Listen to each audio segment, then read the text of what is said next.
शं वरुणः शन्नो भवत्वर्यमा शन्न इन्द्रो बृहस्पतिः शन्नो विष्णुरुक्रमः ॐ शान्ति शान्ति शान्तिः।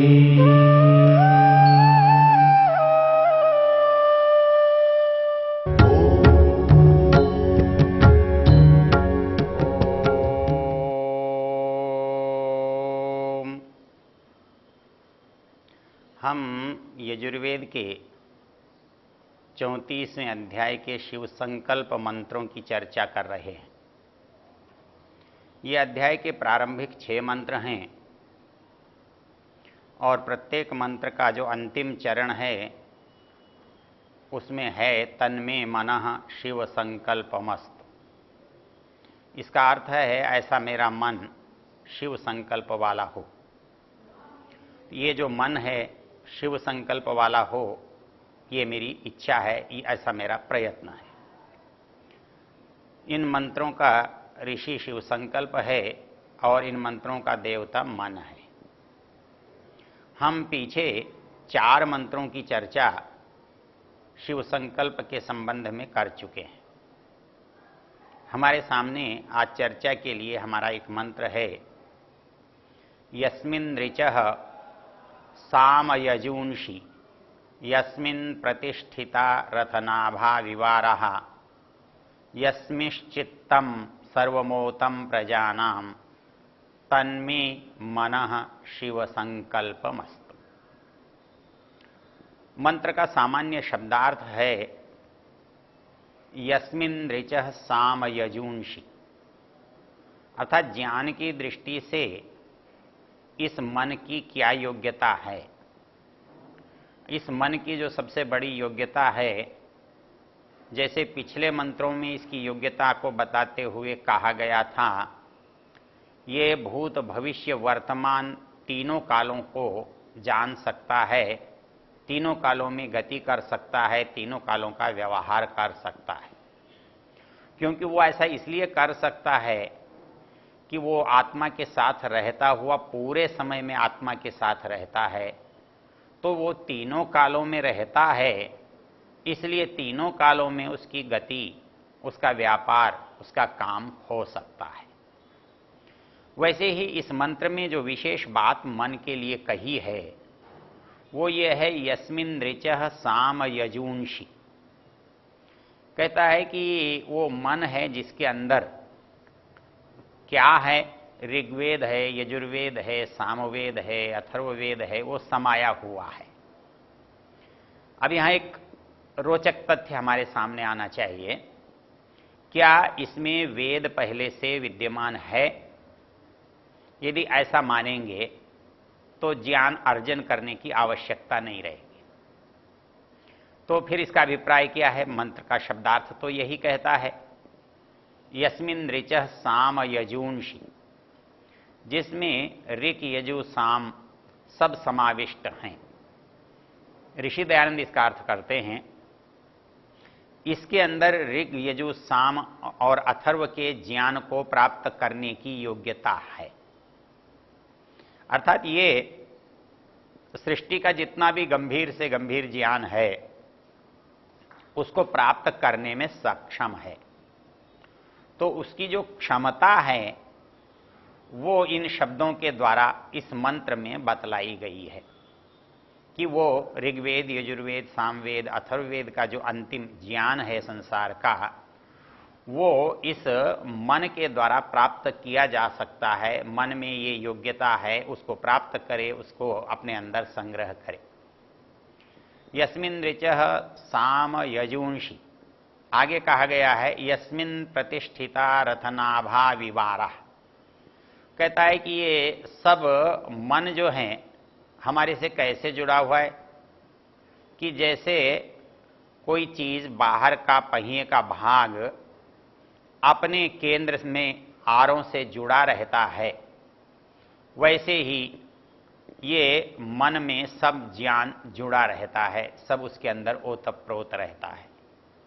यस्मिश्चित्तम सर्वमोतम प्रजानाम, और जिसमें प्रजाओं का जो चित्त है, प्रजाओं का जो संस्कार है, वो बिल्कुल उस मन के अंदर जैसे आरे नाभि से जुड़े हुए होते हैं, ऐसा ही ये मन हमारे अंदर सब वस्तुओं को अपने अंदर जोड़कर रहता है। ऐसा जो मेरा मन है वो शिव संकल्प वाला हो। यहाँ मुख्य बात यह है कि मन की जो योग्यता है उसके अंदर सब चीजें रहती हैं। इस बात को हम यदि एक दृष्टि से आधुनिक विज्ञान से भी देखें तो आधुनिक विज्ञान वाले भी कहते हैं कि मन के अंदर बहुत कुछ रहता है। इस रहता है और जो दिखाई देता है इसमें कितना अंतर है, इसकी चर्चा करते हुए कहा गया है कि जो दिखाई देता है वो 10% है और जो इसके अंदर समाविष्ट रहता है वो 90% है। अर्थात हमारे पास बहुत कुछ इस मन के अंदर संग्रहित है, और दूसरे शब्दों में बहुत कुछ इसमें संग्रहित करने की योग्यता और क्षमता होती है। इसलिए कहा यस्मिन् ऋचः साम यजुंषि। और इसमें दूसरी जो महत्वपूर्ण बात है वो जो अनुकूल है, अच्छा है, वो तो इसमें संग्रहित रहता ही है, लेकिन जिसको हम प्रतिकूल समझते हैं, जो समाज में मान्य नहीं है, वो भी इसी में संग्रहित रहता है। इसको समझने के लिए हमारे यहाँ आधुनिक जो मनोविज्ञान है वो मन को 3 भागों में बांटता है। आधुनिक मनोविज्ञान ने इसी योग्यता को बताने के लिए इसके 3 भाग किए हैं। एक सचेतन मन है, एक अचेतन मन है, एक अवचेतन या अर्धचेतन मन है। तो ये जो सचेतन मन है वो तो जो करने के काम हैं उनको करता है। जो अर्धचेतन मन है वो हमारी स्मृति के काम करता है। अर्थात हम कोई चीज चाहते हैं तो उसे याद करते हैं, तो याद करते हैं तो वो अंदर है और हमारी इच्छा है उसे हम याद करें, उसको दोहराएं, उसको फिर सोचें, तो वो चीज हमारे मन में से पुनः हमारी स्मृति में आ जाती है। तो उसका जो स्मृति में आना है ये हमारे अर्धचेतन मन से होता है। और इसके अंदर जो तीसरा है जिसे हम अचेतन मन कहते हैं, वो जो अचेतन मन है उसमें अधिकांश में वो सामग्री है जो हमारी इच्छाओं में तो रहती है, लेकिन किसी कारणों से हम उन इच्छाओं को प्रदर्शित नहीं कर सकते, परिपूर्ण नहीं कर सकते, तो वो इच्छाएं हमारे मन में दब जाती हैं और वो दबी हुई हमारे इस अचेतन मन में पड़ी रहती हैं। और इसका बहुत ज़्यादा अचेतन मन में पड़ा रहना या ज़्यादा होने पर उसका जो प्रकट होना है वो लगभग मानसिक रोग या मानसिक विकार कहलाता है। अर्थात हमारे अंदर जब बहुत सारी इच्छाएं जिनको हम पूरा नहीं कर सकते, अपने असामर्थ्य से नहीं कर सकते, समाज के भय से नहीं कर सकते, हमारी जो मर्यादा है उसके कारण से नहीं कर सकते, तो ऐसी हमारी दबी हुई, कुचली हुई, अपूर्ण जो इच्छाएं हैं वो हमारे मन के अंदर पड़ी रहती हैं। और जब उनकी मात्रा या संख्या बहुत हो जाती है और वो बलात् जब उस मन से बाहर आती हैं, तो जो हमारी परिस्थिति होती है वो परिस्थिति हमारी रोग की होती है, विकार की होती है, बीमारी की होती है। तो जो हमारी मानसिक बीमारियां हैं जिसका मनोविज्ञान अध्ययन करता है, वो मानसिक बीमारियां कुछ और नहीं हैं बल्कि हमारे सोए हुए मन में जो अपूर्ण संस्कार हैं, जो अनुभव नहीं हो पाए हैं संस्कार हैं, उन संस्कारों का प्रगटीकरण है, बलात् बाहर आना है। वैसे सामान्य रूप से आज के जो लोग हैं जब वो मन का अध्ययन करते हैं, मनोविज्ञान के बारे में बात करते हैं, तो उन्होंने भी इस काम को जब बांटा है कि मन कैसे काम करता है, तो मन का जो काम करने का सबसे मुख्य प्रकार होता है वो होता है जो हमारी प्रवृत्तियां हैं, हमारी इच्छाएं हैं, जिनको हम आज की भाषा में संवेग कहते हैं। तो उन इच्छाओं की पूर्ति करना, उनकी पूर्ति चाहना, ये मन का काम होता है। तो भूख है, प्यास है, गर्मी है, सर्दी है, सुख है, दुख है, संतान है, भय है, प्रलोभन है, ये हमारे बहुत सारे जो व्यापार हैं जो हमारी इच्छाओं से प्रेरित होते हैं, इच्छाओं से चलते हैं, इच्छाओं से प्रकाशित होते हैं। तो इनको प्रकाशित करने का जो काम है वो मन करता है। इसलिए इन इच्छाओं को और मन को आपस में इस तरह से जोड़ दिया है कि लगभग इन इच्छाओं से ही मन का प्रकाश होता है या मन का स्वरूप जाना जाता है। वर्तमान काल में जो मन का अध्ययन है, इसके लिए जो सबसे महत्वपूर्ण व्यक्ति हुए हैं, जिनको हम फ्रायड कहते हैं, उनका नाम फ्रायड था। और उस व्यक्ति ने इस मन को समझने के लिए एक वृत्ति को समझा और उन्होंने कहा कि मन जो है वो सारी की सारी वृत्तियों में सबसे जो मुख्य वृत्ति है, जिसको हम काम कहते हैं, सेक्स कहते हैं, इच्छा कहते हैं, संतान की इच्छा कहते हैं, वो कहता है कि इससे प्रेरित होती है। उसने तो इतना अध्ययन किया कि उस हर क्रिया के पीछे ये इसमें कौन सी भावना काम करती है। बच्चा अपनी माँ से प्रेम क्यों करता है और बच्ची जो है अपने पिता से प्रेम क्यों करती है, इसके पीछे भी फ्रायड की धारणा ये है कि वो विपरीत भावनाओं के कारण से, विपरीत सेक्स के कारण से वो एक दूसरे की इच्छा करते हैं।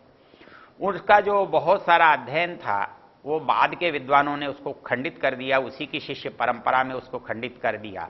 लेकिन उसकी जो सबसे बड़ी स्थापना है वो मन की। यदि उसकी बात को हम यदि पुराने शास्त्र में खोजना चाहें तो वो बात हमें जैसी की तैसी मिलती है। वो ये कहता है कि वहां केवल जो इच्छा की बात करता है, काम की बात करता है, वो स्थूल करता है। जब हमारे यहां उसकी बात होती है तो बड़े व्यापक रूप में होती है। और मनु महाराज ने एक बड़ी सुंदर पंक्ति लिखी है, अकामस्य क्रिया काचित दृश्यते नेह कर्रिचित यत्यत सर्वम तत्तत् कामस्य चेष्टितम। अर्थात संसार में जो कुछ हो रहा है वो इच्छित का परिणाम है, इच्छा के परिणाम स्वरूप हो रहा है। यदि मेरे अंदर इच्छा न हो तो करने का अवसर ही नहीं आएगा, होने की बात ही नहीं बनेगी। तो वो कहते हैं अकामस्य क्रिया काचित दृश्यते नेह कर्रिचित। कामना के बिना कोई कार्य सिद्ध नहीं हो सकता, कामना के बिना मन में कोई प्रक्रिया नहीं बन सकती। तो संसार में कामना जो है, इच्छा जो है, चाहना है, ये मन की जो बात है वो सबसे ऊपर रहती है। क्योंकि दुनिया में जो कुछ भी जहां कहीं भी हो रहा है वो सब उसी इच्छाओं का परिणाम है। तो व्यापक संदर्भों में जब हम देखते हैं तो इसमें और उसमें कोई विशेष अंतर नहीं लगता। फ्रायड जब इच्छा की बात करता है तो वो इच्छा विशेष की बात करता है, स्थान विशेष की बात करता है, विशेष संवेग की बात करता है। लेकिन जब मनो इच्छा की बात करते हैं तो जितनी हमारे कार्य होते हैं वो सब इच्छा के परिणाम होते हैं। चाहे हमारा वेद पढ़ने का काम हो या हमारा किसी से प्रेम करने का काम हो, तो दोनों ही काम इच्छा के परिणाम स्वरूप हो रहे हैं। इसलिए उसको आप ये नहीं कह सकते कि इसका यही परिणाम होगा या यही कार्य होगा या इसे ही हम इच्छा मानकर करते हैं। तो इस दृष्टि से जब हम बात करते हैं तो ये मन जो है हमारा काम करने वाला होता है, एक तो संवेगों के रूप में, अर्थात जो प्रतिदिन का काम है, रोज का काम है, जिसे हम कर रहे होते हैं, वो एक सामान्य काम है हमारे संवेगों की पूर्ति। हमें भूख लगी है तो हमें उसके साधन जुटाने पड़ते हैं और भूख की निवृत्ति नहीं हो जाती तब तक वो हमारा संवेग बना रहता है, वो हमारी इच्छा बनी रहती है। तो हमको प्यास लगती है तो वो इच्छा हमारी तब तक बनी रहती है जब तक हमें पानी मिल नहीं जाता। पानी मिलने पर, पानी पी लेने पर हमारे मन में जो संतुष्टि होती है, जो तृप्ति होती है, तब हमारी मन की इच्छाएं उससे विरत होती हैं। तो हमारे शरीर में जो इच्छाएं हैं वो प्रायः हमारे शरीर की आवश्यकताओं से जुड़ी हुई होती हैं। हमारा मन जो है वो शरीर की आवश्यकताओं को प्रकट करता है, तब हम उसे इच्छा कहते हैं। तो वो शरीर की इच्छाएं, शरीर की आवश्यकताएं मन के द्वारा प्रकट संवेगों के माध्यम से होती है, चाहे वो प्रेम की हों, वात्सल्य की हों, स्नेह की हों, श्रद्धा की हों, आदर की हों, भक्ति की हों, वो एक ही परिस्थिति के भिन्न भिन्न रूप हैं। अर्थात हमारे अंदर जो प्रेम का भाव है, प्रेम का संवेग है, ये प्रेम का संवेग विभिन्न परिस्थितियों में विभिन्न नाम और विभिन्न प्रकार का रूप धारण करता है।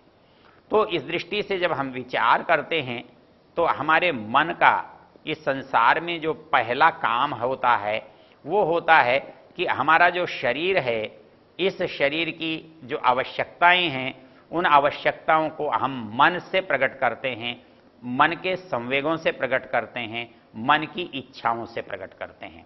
इसलिए हमारा यदि मन नहीं हो तो हमारा कोई भी काम नहीं हो सकता। यस्मान् न ऋते किंचन कर्म क्रियते, जिसके बिना संसार में कोई भी काम नहीं किया जा सकता। इसलिए मन को समस्त कार्यों के करने का आधार माना गया है। तो यहाँ पर भी चाहे वो वर्तमान हो और चाहे प्राचीन हो, प्राचीन वेद जिस बात को कह रहा है, यस्मिन् ऋचः साम यजुंषि यस्मिन् प्रतिष्ठिता रथनाभा विवाराः यस्मिश्चित्तम सर्वमोतम प्रजानाम तन्मे मन शिव संकल्पमस्तु। ऐसा जो मेरा मन है वो शिव संकल्प वाला हो। क्यों? कि उसमें दोनों तरह के संकल्प हो सकते हैं। हमारी जो संवेग हैं, हमारी जो इच्छाएं हैं, वो हमारे शरीर की इच्छाएं हैं, इतना तो एक है, लेकिन उन इच्छाओं का परिणाम कैसा होगा? अच्छा होगा, बुरा होगा, मान्य होगा, अमान्य होगा, अनुकूल होगा, प्रतिकूल होगा, ये जो है परिणाम वो हमारे कार्यों के बाद आने वाली जो परिस्थिति है वो उस पर निर्भर करता है। तो ऐसा भी नहीं हो सकता, हमारे सामान्य व्यवहार में हम अपने संवेगों की निंदा करते हैं, हम अपने संवेगों को बुरा कहते हैं, लेकिन हम मूल रूप से देखें तो संवेग बुरा नहीं है। संवेग हमारी आवश्यकताओं की पूर्ति का लक्षण है, चिन्ह है, उपाय है, साधन है। मतलब यदि मेरे अंदर भूख लग रही है तो भूख बुरी नहीं है, क्योंकि भूख के बिना ये शरीर बन नहीं सकता, जिंदा नहीं रह सकता। तो मेरी भूख मुझे बताती है कि शरीर में मुझे आवश्यकता है, मेरे शरीर में इस वस्तु की न्यूनता है, वो वस्तु मुझे मिल जाती है तो इस शरीर की पूर्ति हो जाती है। तो ये जो पूर्ति होना है, इसके लिए मन अनिवार्य है, मन उसका साधन है, और मन के साधन से हमारे संवेग जो हैं वो प्रकट होते हैं। इसलिए यहाँ पर कहा गया है कि ये जो मन है हमारे समस्त कार्यों का करने वाला है, हमारे समस्त शारीरिक आवश्यकताओं को बताने वाला है, और ये आवश्यकताएं हमारे लिए कब अच्छी होती हैं, कब बुरी होती हैं, ये मन का अध्ययन है। उस अध्ययन को ठीक करें, इसलिए कहा है तन्मे मनः शिव संकल्पमस्तु, ऐसा मेरा मन शिव संकल्प वाला होवे।